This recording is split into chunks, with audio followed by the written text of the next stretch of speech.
তা হঠাৎ দাদা সম্বোধন?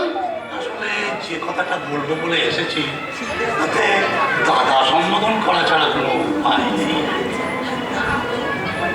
তেমন আপনি আজকে লোক তো তুমি নও হারাতো।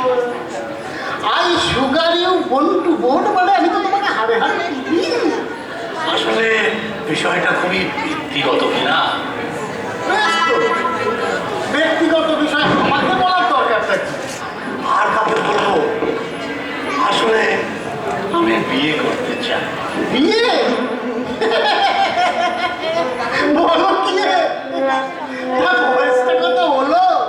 আগে পাত্রীর বয়সও তো কিছু কম নয়। ব্যস্ত ভালোই নগদ নিশ্চয়। সে তো আপনার হাতেই দাদা। না না না, হাত আমি দেখাবো না।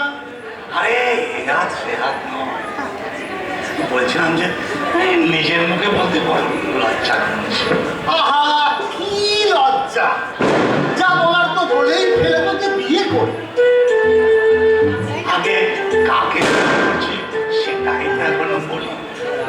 কাকে? তা পাত্রী দেখা হয়ে গেছে? সে তো হয়েই আছে, এখন শুধু এই আপনি মত দিলেই। আমি মত দেব? আমি মত দেব? ও হরি, তুমি শিবানীকে বিয়ে করতে চাও? না না না না, সে কি হচ্ছে না?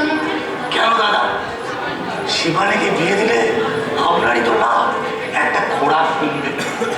একটা খোরাক কমবে, কিন্তু 10 জনের খোরাক যে বাড়বে। সেটা কিরকম? এই ধরো পিসির বিয়ে হয়নি বলে ছোট ছেলেটার বিয়েটাও আটকে রেখেছে। এখন শিবানী বিয়ে করে চলে গেলে ছোট ছেলেও বিয়ে করে বউ ঘরে তুলবে। তুলুক না, তাতে তো তোমার লোকসান কিছু নেই। শিবানী যাবে, বৌমা আসবে, হিসেব বরাবর। বেশ তো হিসেবটা মিলিয়ে দিই। তারপরেই তো আসবে আমার ঘরে যে নাতি আসবে, নাতিনি আসবে, পিপি পিপি করে জনসংখ্যা বৃদ্ধি হবে। আমার তো সর্বনাশ করতে তুমি কিছু বাকি রাখলে না। আচ্ছা তুমি তোমার বন্ধু ছিলে হারু। মানে বন্ধু বলেই তো শিবানীর একটা ব্যবস্থা করতে চাইছি। ছেলের বিয়ে না দিয়ে তো তুমি পার পাবে না, সে তো অমিত। তবে এই নাতি নাতলে তোমার কটি হবে সেটি আমি তোমার ওই হাত থেকে বলে দিতে পারি। দাও, হাতখানা দাও। আমার কয়েকটা নাতি নাতনি হবে সেটাও কি আমার হাতে লেখা থাকবে? নাকি বলে আমার মাথা ঠিক নাই। কেন?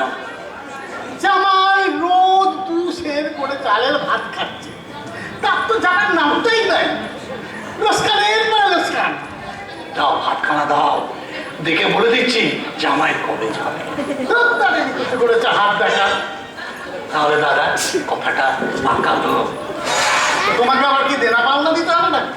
সে তো তুমি নিজের মুখেই বললে দেনা পাওনা আমি ভালোই পাবো। তাছাড়া তোমার সম্পত্তির তো সীমা পরিসীমা নাই। নগদ নেবে? শোনো, শিবানীর বিয়ে দেওয়াটা আমার সর্বত বাবার দায়িত্ব ছিল, আমার নয়। তুমি যদি এক কাপড়ে নিয়ে যেতে পারো তাহলে নিয়ে যাও। এই ধরো কোনো জায়গায় মন্দিরে, কালীঘাট, দক্ষিণেশ্বর কোথাও গিয়ে বিয়ে করে ফেলো। তা একটু খোঁজের ব্যবস্থা তো করবে নাকি? শখ তো তোমার কম নয় হে হারাধন। বুড়ো বয়সে ঘি বেরোতে ধরছে নাকি? বেশ, তবে এতদিন যেটা বলিনি সেটা আজ আমি বলতে বাধ্য হচ্ছি। কি কি বললো তুমি? কি আমি গণনা করে দেখেছি। কি দেখেছো? তোমার এই 5টা টাকা কে পেয়েছে। খবরদার খবরদার, আর ওই 5 টাকার কথা তুমি মুখে আনবে না। সে আমি কথা দিতে পারছি না। ভালোই তো চালটা চেলেছ হে, যেতেও কাটছ আবার আসতেও কাটছ। আজ থেকে তুমি নিজেই বিচার করে দেখো কোনটা বেশি লাভজনক, ঘরোয়া ভোজ আর শিবানীকে পাত্রস্থ করা, নাকি ওই জোড়া পাঠা বলি দেওয়া। আজ থেকে না তোমাকে আমি কিস্তি হবে কচুরি।